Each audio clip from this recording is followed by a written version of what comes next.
எங்கள் தோழர்களும் வெறும் ரசிகர்களாகலாம் கிடையாது.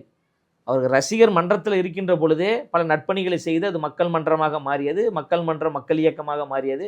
மக்கள் இயக்கம் தான் தமிழக வெற்றி கழகமாக பரிணாமம் அடைஞ்சு வந்திருக்குது. விலையில்லா விருந்தகம் இன்று வரைக்கும் நடத்திக்கிட்டு இருக்கோம். இரவு பாடசாலைகள் நடத்தி கொண்டிருக்கிறோம். விலையில்லா வீடு கட்டி கொடுக்குற திட்டம் இருக்குது. முதியோர் உதவித்தொகை திட்டம் இருக்குது. நூலகங்கள் நடத்தி கொண்டிருக்கிறோம். வீடு கட்டி கொடுக்குற திட்டம் இருக்குது. இது போன்ற பல திட்டங்களை 20 ஆண்டுகளுக்கு மேலாக எங்கள் தோழர்கள் செய்து கொண்டிருக்கிறாங்க.